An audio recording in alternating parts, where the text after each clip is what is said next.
그리고 여권에서요, 이 추미애, 윤석열 하면 항상 추미애가 떠오르잖아요. 추미애 입이 지금 뭐 쫙 벌려진 것 같은데, 추미애 입을 딱 닫게 하는 길은 하나로 뭉치는 길밖에 없다. 그리고 또 이 홍준표 의원도 한마디 하고 있고요. 전효우, 그 다음에 이준석 대표가 아웃될 경우에는 나경원 비대위 체제가 좋지 않겠느냐, 이런 여론이 또 나오고 있습니다. 그래서 이러한 부분에 관해서 여러분께 말씀을 드리고, 그리고요, 이 본론으로 들어가기 전에 한국갤럽 매주 수요일이면요, 머니투데이의 의뢰를 통해서 한국갤럽 여론조사가 진행되는데요. 1월 3, 4일, 그러니까 가장 뜨끈뜨끈한 여론조사 결과가 나와 있는데 역시 우리가 밀립니다. 이 내용을 말씀드리고, 우리 시청자 여러분들께 제가 매번 말씀을 드리는데, 윤석열 유튜브, 그야말로 이번에 윤석열 유튜브에 힘을 실어주기 위한 이 표상의 상징의 하나로 윤석열 유튜브 구독자가요, 지금 이제 23만 명이 다 돼가고 있는데, 내일 아침까지 한 25만 명이 갈 수 있도록, 그래서 이번 주 30만 명이 돼서요, 선대위 체제 개편, 김종인 아웃, 여기에 대한 이 지지 여론 차원에서 윤석열 후보에 대한 구독자 여러분들께 꼭 좀 늘려주십시오. 제가 왜 윤석열 후보 유튜브를 늘려주냐면요, 정치인으로서 그래도 야당의 지금 정권교체 얼마나 힘을 받아요. 근데 윤석열 후보가 정치인 중에서 유튜브 딱 하면 압도적 1등을 해야 되지 않겠습니까? 그래서 최소한도 구정 전까지 50만의 구독자를 대군을 보실 수 있는 대형 유튜브로 윤석열 후보 키워야 되겠다라고 하는 저의 생각. 그러니까 윤석열 유튜브를 통해서 교체 상징성을 높이자, 이 취지에서 제가 적극적으로 홍보하고 있어요. 그런 저의 이 정권교체 의지를 반영한 것이기 때문에 제 방송을 사랑하시는 시청자 여러분들께서 윤석열 유튜브 이 구독 그리고 이 좋아요 꼭 눌러주시고, 또 함께 전옥현의 이 안보정론 TV에 대해서도요, 새로운 구독자를 늘려주시면 정권교체 큰 힘이 된다, 이런 당부의 말씀을 다시 한번 간곡히 드립니다. 자, 그러면 갤럽 여론조사를 보면요, 우리가 좀 많이 볼래요. 이 오차범위 밖으로 밀리는 조사 결과입니다.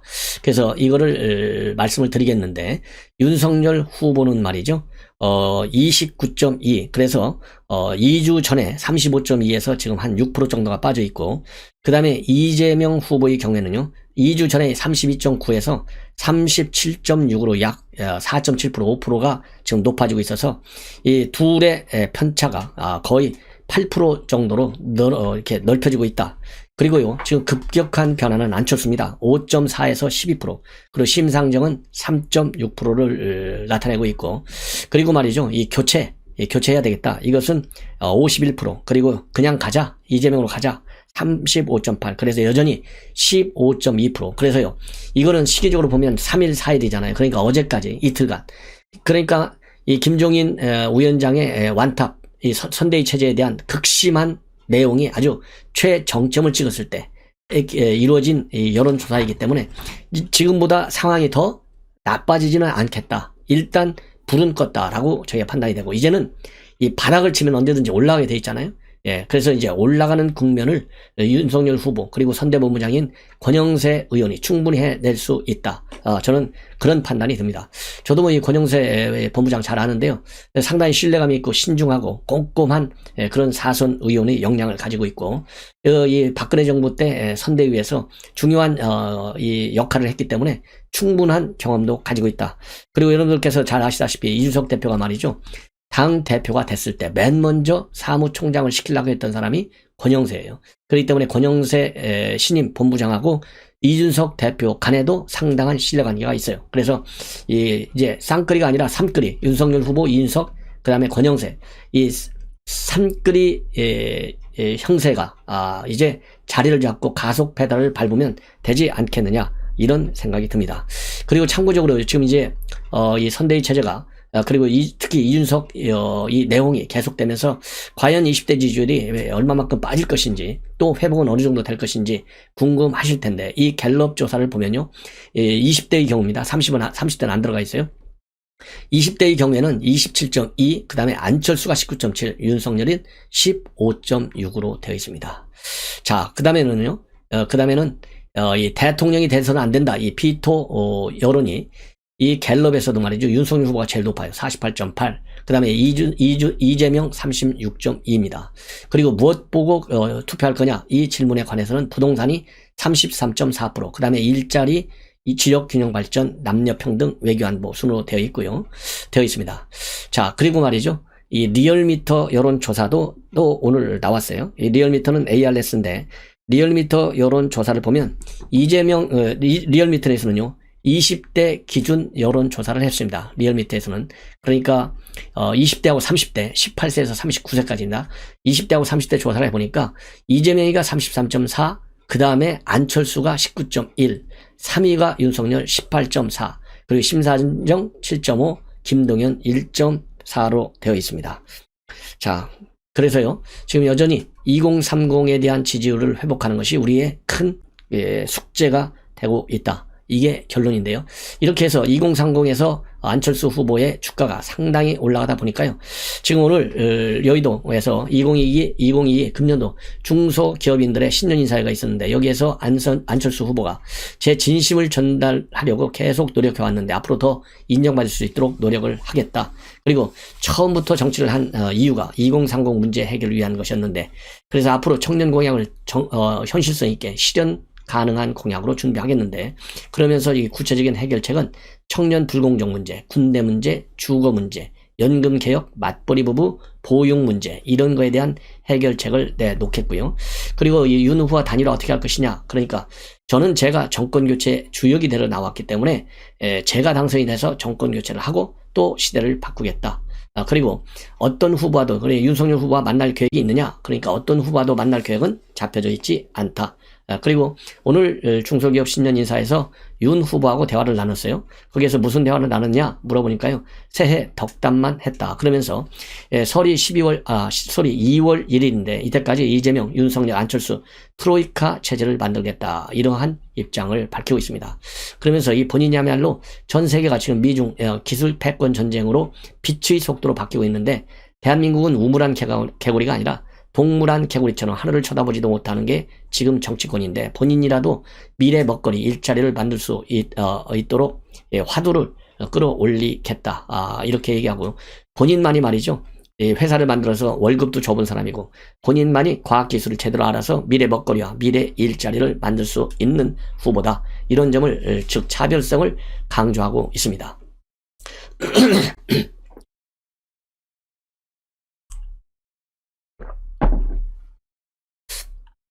자, 이제는요, 이제는 윤석열 후보가 2030, 이러한 실망 깊이 반성한다. 그러면서 2030, 이 지지를 회복을 위해서, 이 청년들의, 뭐라고 그럴까요, 쓴소리를 많이 듣겠다라는 입장을 발표했습니다. 자, 그래서 앞으로 2030, 실망 정권, 이렇게 굉장히 깊이 반성하고 전혀 다른 모습을 보여주겠다. 이렇게 약속한다고 밝혔습니다. 그러면서 말하자면 청년들 선대의 그런 정책 결정 과정에서 많은 의사를 반영하겠다. 그러면서요 2030 그리고 30대들의 생각이 어떻게 보면 모든 세대의 문제를 잘 균형 있게 보고 있고 청년 세대를 선거운동 과정에 더 많이 참여시키고 그들의 사회를 보는 시각 거기에 대한 대안 의식을 많이 반영하겠다. 이러한 입장문을 내놨습니다. 자, 그래서 이제 윤석열 후보의 청년 이 껴안기 행보가 상당히 좀 관심을 갖게 되고요. 또 이 2030의 지지를 받기 위해서는 윤석열 후보의 2030에 대한 생각을 많이 전파하는 것이 중요하기 때문에 저도 이 부분에 대해서 역점을 두고 앞으로 보도하겠다라는 말씀을 드립니다. 자, 그리고요. 이제 권영세 선대본부장 임명과 관련해서 이준석 대표가 입장문을 내놨어요. 선대본부 체제 내에서 훌륭한 역할을 할 것으로 기대된다. 권 의원과는 평소 친분 관계도 있고 2012년 선거 과정을 같이 일해서 상당한 신뢰를 가지고 있다. 최근의 문제는 결국엔 저희가 어떤 기대치를 가지고 있느냐보다는 실질적 사안을 맞닥뜨려서 연습 문제를 풀어봤을 때 제대로 공부했냐 안 했냐가 드러났는데 저는 명시적으로 권 의원에게 연습 문제를 드렸고 그걸 어떻게 풀어주시냐에 따라서 신뢰관계나 협력관계가 어느 정도 결합도를 갖게 될지 알게 될 것이다. 그리고 선대본부 개편안에 대해서는요. 개편 방향성을 큰 틀에서 봤을 때 제가 주장해 왔던 부분과 다 있는 부분이 있다고 생각하고 상당한 기대를 가지고 지켜보고 있다. 그리고 이 권영세 역할에 관해서는요. 그리고 그 권영세 체제 안에서의 대표 역할 왜냐하면 권영세하고는 굉장히 가깝거든요. 지난번에 권성동하고는 적대 관계 있잖아요. 근데 권영세는 그런 관계가 아니에요. 제가 모두에 말씀드린 대로 권영세 이번 선대본부장은 이준석 대표가 됐을 때 이 사무총장을 시키려고 했던 그런 인물이거든요. 그런 점에서 굉장한 신뢰관계가 이미 형성되어 있거든요. 자, 그래서 대표의 역할이 좀 달라지겠느냐? 이와 관련해서요. 대표는 대표로서 할 수 있는 일이 많다. 그렇기 때문에 당과 선대본부 간의 협력 체계가 어떤 신뢰관계를 가지고 어떤 소통 체계를 갖고 구축되느냐 문제이지 어떤 직위를 갖고 있느냐 혹은 어떤 본부 참여하느냐가 문제된 적이 없다. 제 역할이라는 것도 선거 안에서 기획이나 지휘할 공간이 얼마나 열려 있느냐에 의해서 결정되는 것이지 조직도 어느 위치에 이름이 박혀 있느냐가 중요한 게 아니다. 그런데요, 이번에 이 선대 본부가 구성이 되면서 전에는 이 상임위원장 자리도 가지고 있었고 미디어 홍보 본부장 자리를 갖고 있었는데 이런 것들이요 이번에 완전히 다 해편이 됐어요. 그렇기 때문에 이제는 이준석 대표는 대표로서의 직위만 가지고 있지 선대의 본부의 복귀 문제는 이제 다 일단락이 됐습니다. 그래서 선대의 체제가 완전히 해편되고 새롭게 편성이 되면서 이 김종인은 완전히 아웃시켰고 그리고 이준석 대표는 자동적으로 아웃이 됐다. 이 점을 우리 시청자 여러분들께서도 꼭 명심하시고 여론 관리에 나서시는 것이 좋겠다. 이렇게 보여집니다. 그래서 어떻든지 간에요. 이제 이준석 대표 그리고 권영세 간의 이런 신뢰관계 때문에 선거 관련 업무에 과거보다는 지금까지보다는 좀 더 적극적인 역할을 할 것이 아니냐. 그런데 이제 문제는 장 밖에 있는 김종인과 어떤 이 소통 채널을 갖고 있고 또 김종인이의 이 조정 역할, 이 상황 역할을 이준석 대표가 어떻게 이거를 받아들일 것이냐. 이것이 더 큰 변수가 되지 않을까. 자, 아무래도 그렇지 않겠어요? 김종인과 이준석과의 관계가 이준석과 그 다음에 이 권영세 본부장과의 관계보다는 훨씬 더 상위 개념이 아니겠습니까? 또 윤석열 유튜브 많은 구독 신청을 바람하지 않습니다. 이번 주말까지요 30만에 육박할 수 있도록 우리 시청자 여러분들께서 적극적으로 도와주시면 좋겠습니다.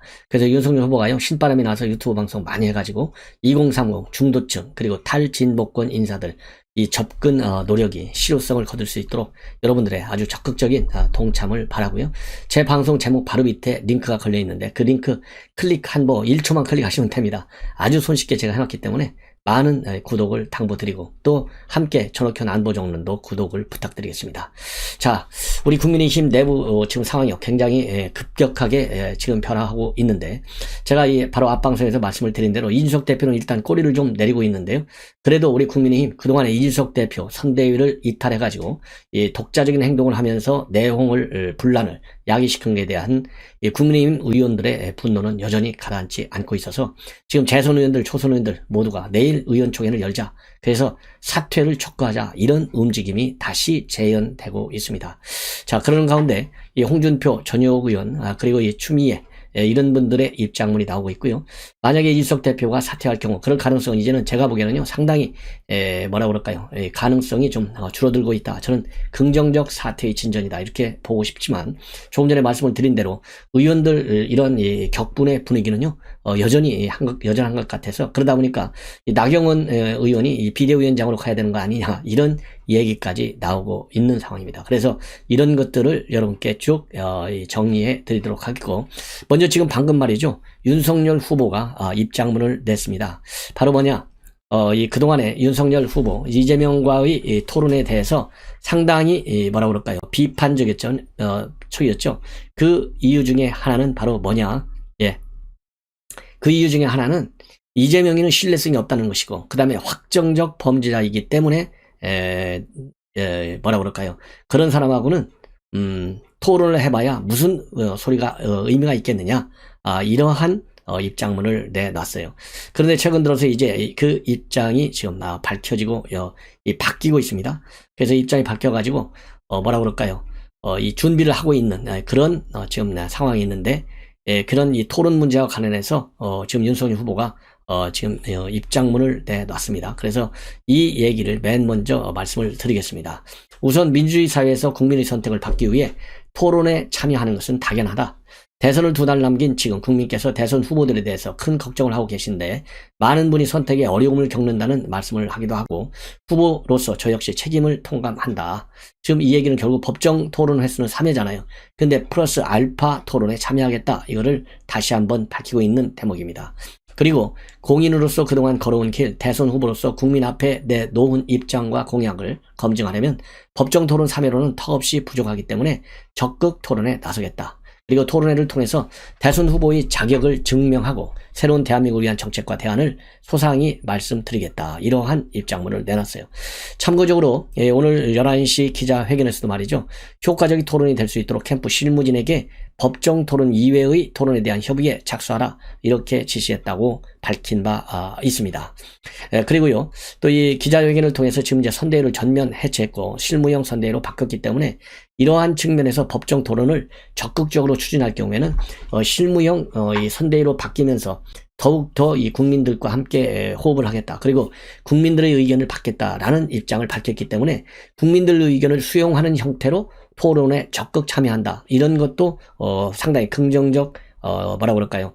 사태의 전개다. 이렇게 보여지고 있고, 그동안에 이재명 후보 대표적으로 말을 바꾼 것이 바로 국토보유세라든가 기본소득 이런 개념이 아니겠습니까? 그래서 이런 사람하고 토론해봐야 뭘 하겠냐? 정말 가짜다, 어이가 없다. 이렇게까지 아주 힐난을 한 바 있어요. 자, 그러다 보니까 이 확정적 범죄자다. 이런 또 입장을 발표한 걸 가지고 심지어 누굽니까? 이준석 대표까지도 본인 같으면 그렇게 안 하겠다. 그리고 토론을 이렇게 거짓말하는 후보하고 얘기 안 하겠다. 그러더라도 나 같으면 하겠다. 그래서 하되 주제를 분명히 선정해서 예를 들어서 대장동 하겠다고 하겠다. 이런 이준석 대표가 입장을 밝힌 가 있는데, 이와 관련해서요. 오늘 중앙일보의 단독 보도 내용을 보면 지금 이제 대장동 문제에 대해서 지금 뭐라 그럴까요? 굉장히 이준석 대표를 좀 이 코너로 몰 수 있는 준비를 하도록 이러한 지시를 받아서 특히 대장동 문제와 관련해서는 상당히 구체적으로 지금 질문 꼭지를 뽑고 있는 상황까지 지금 가 있는 것으로 그렇게 지금 중앙일보에서 오늘 단독으로 보도하고 있어요. 그런 상황에서 말이죠. 오늘 오전에 윤석열 후보가 토론에 대해서 적극적으로 입장을 밝혔기 때문에 대장동 플러스 알파에 말하자면 지금 준비도 하고 있을 것이다. 저는 그렇게 생각이 듭니다. 그래서 이제 선거운동의 방향 중에 하나로 단순하게 말이죠. 윤석열 후보가 딱 짜놓은 일정대로만, 그리고 또 그 연장선상에서의 메시지 발표만 하는 것이 아니라 별도로 대장동 플러스 알파 여기에 대해서까지도 토론을 통해서 우리 국민 여러분들과 함께 호흡을 하는, 그리고 국민 여러분들의 뜻을 많이 받들어서 이렇게 선거운동을 하는 행태로 굉장히 다양해지고 있다. 이러한 지금 이제 해석이 가능한 대목이고요. 한 5개 유형을 나누어서 대장동 문제 한 50개 꼭지 하나당 10개씩. 그래서 이 5개 꼭지는요, 이재명 후보의 인성 문제라든가, 그 다음에 대장동 게이트, 백현동 옹벽 아파트 특혜, 본인 빚 측근들의 특혜, 그리고 SS와 관련된 이재명 후보의 여러 가지 행보 논란, 이런 것들을 지금 굉장히 철저하게 준비 중에 있고, 그리고 이외에도 해경궁 김씨 사건이라든가 검찰의 꼬르자르기 수사와 측근의 극단적인 선택 문제, 변호사비 대납 의혹, 이런 분들도 지금 현재 준비 중에 있다. 이렇게 중앙일보가 단독으로 보도하고 있습니다.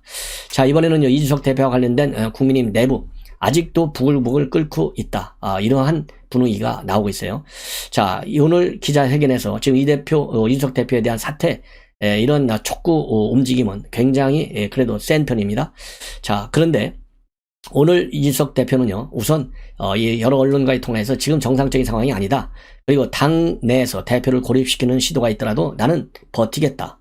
그리고 본인이 그동안에 겪었던 정말 고통스러운 일들 다 얘기하면 책 한 권이라도 쓸 수 있다. 그리고 이 당내 권력투쟁과 지지율 하락, 이런 것과 관련해서 본인을 쫓아내려고 하는 이런 희생약을 찾고 있는 것 같고, 다들 앉아서 이준석에게 어떻게 뒤집어 씌울까, 이런 고민만 하고 있을 것 같다. 그래서 불쾌감을 오늘 오전 중에만 하더라도 보였습니다.